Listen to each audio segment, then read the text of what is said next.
दोस्तों इस वीडियो में बात करने वाले हैं UFC इवेंट 311 के बारे में एंड क्या ये इवेंट पोस्टपोन हो सकता है या फिर कैंसिल हो सकता है या फिर इस इवेंट को लॉस एंजलिस से शिफ्ट करके कहीं और किया जा सकता है, क्योंकि लॉस एंजलिस में जहां ये इवेंट इंट्यूट डोम में होने वाला था वहां वाइल्ड फायर लग रखी है एंड वो वाइल्ड फायर जहां ये अरीना है UFC 311 वाला उससे मात्र 25 किलोमीटर दूर है एंड ये वाइल्ड फायर इतनी तेजी से फैल रही है कि बताया जा रहा है कि ये वाइल्ड फायर 2 से 3 दिन में उस अरीना के आसपास ही फैल सकती है। इस वीडियो हम कंप्लीटली इन्हीं चीजों के बारे में बात करेंगे एंड क्या UFC ये शिफ्ट करना पॉसिबल कर सकती है पूरे इवेंट को, एंड क्या एक हफ्ते पहले UFC इतने बड़े इवेंट को, इतने बड़े मेगा इवेंट को शिफ्ट कर सकती है एक स्पोर्ट से दूसरे स्पोर्ट पे। इस वीडियो में कंप्लीटली इन्हीं चीजों के बारे में बात करेंगे। तब तक आप हमारे चैनल को सब्सक्राइब कर दीजिए UFC एंड कॉम्बैट स्पोर्ट्स का ऐसा ही कंटेंट हिंदी में देखने के लिए। MMA कम्युनिटी में एक न्यूज निकल के आ रही है कि जो UFC का 311 वाला इवेंट होने वाला था लॉस एंजलिस में, वहां पे वाइल्ड फायर लग चुकी है एंड जिसकी वजह से ये इवेंट शायद पोस्टपोन या फिर कैंसिल भी हो सकता है एंड इसके हाईली चांस बताए जा रहे हैं। लॉस एंजलिस में ये वाइल्ड फायर लग चुकी है एंड ये वाइल्ड फायर ऐसा नहीं किसी ने लगा रखी है। जब मौसम पूरा रूखा सूखा होता है एंड पत्तियां बिल्कुल क्रिस्प हो जाती हैं तो उस समय जब पेड़ एक दूसरे से रगड़ते हैं या फिर पत्तियां भी एक दूसरे से मतलब फ्रिक्शन में आती हैं तो उससे आग पकड़ लेती है। जैसे कि आपने इंडिया में भी देखा होगा कई इलाकों में आग ऐसी पकड़ जाती है बिना लगाए हुए भी, एंड यही सेम हो रहा है लॉस एंजलिस की जंगलों में। एंड वहां जो इंट्यूट डोम है जहां UFC 311 का पूरा इवेंट होने वाला था तो उस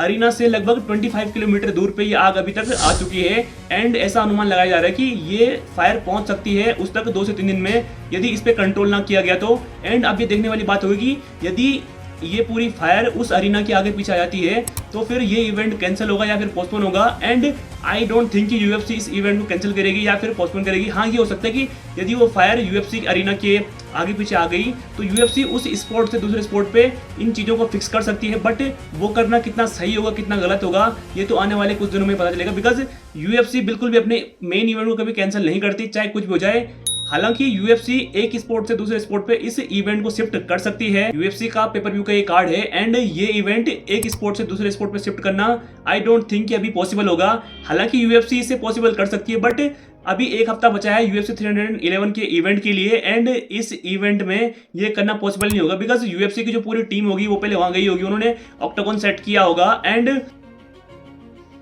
अभी UFC ने ये कहा कि अभी ये इवेंट वहीं हो सकता है, बट जो उस अरीना में बहुत सारे म्यूजिकल कॉन्सर्ट होने थे बहुत सारे सिंगर्स की वो अभी पोस्टपोन हो गए हैं ड्यू टू वाइल्ड फायर। एक और प्रोस्पेक्टिव से अगर इस चीज को देखें तो जैसे बहुत सारे लोग UFC के लिए टिकट्स लेते हैं, वहाँ होटल्स बुक करते हैं एंड बहुत सारी अनदर चीजें होती हैं जो कि उस इवेंट से जुड़ी होती हैं, तो ये उन लोगों के लिए ट्रबल मेकर हो जाएगा। बट यदि UFC चाहे तो इसे सेव कर सकती है एंड आई थिंक यदि इस आग पे कंट्रोल नहीं पाया जाता तो एकमात्र ऑप्शन ये होगा कि एक स्पोर्ट से दूसरे स्पोर्ट पे जाके ये इवेंट पूरा होस्ट करवाई जाए। एंड आई थिंक UFC इतनी कैपेबल है बिकॉज UFC MMA इंडस्ट्री की बहुत जायंट कंपनी है। जिन लोगों ने भी UFC की इस इवेंट देखने के लिए टिकट बुक की हैं, अपने होटल्स बुक किए हैं एंड जो अपने रहने के लिए बहुत सारे लाउंज बुक किए होते हैं तो उनको यदि दिक्कत ना हो जाए तो इसलिए UFC ये चाहेगी ये इवेंट उसी स्पोर्ट पे है जहाँ पे होना चाहिए। एंड आई थिंक इस इवेंट के लिए अरमान सारूकियान एंड इस्लाम महाचे से ज़्यादा परेशान कोई नहीं होगा बिकॉज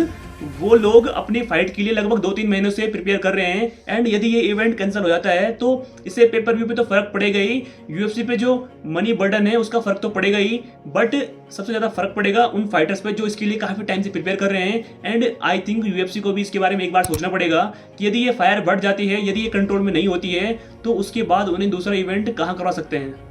आपको याद होगा कि जब कोविड टाइम पे बहुत सारी कंपनीज बंद हो गई थी फाइटिंग की एंड वो कंपनी अपनी फाइट को रेगुलेट नहीं कर पाए थे, बट UFC ने सबसे पहले जो भी उनकी रेगुलरिटीज होती हैं, अथॉरिटीज होती हैं, उनको कंपाइल करके उनको मना के एंड अपनी जो फाइट है वो जारी की थी पेपर व्यू कार्ड में। एंड UFC ने सबसे पहले फाइट स्टार्ट की थी। लॉस एंजलिस में जो घर बनाए जाते हैं वो लकड़ी के घर होते हैं एंड लकड़ी के घर में आपको पता है कि आग जल्दी पकड़ती है एज कम्पेयर टू सीमेंट वाले घर। हालांकि आग कहीं भी लग सकती है और कहीं भी वो फैल सकती है, बट जो वुडन के घर होते हैं, लकड़ी के घर होते हैं, वहाँ जल्दी आग स्प्रेड हो सकती है। एंड अगर आप मेरी राय जानना चाहें तो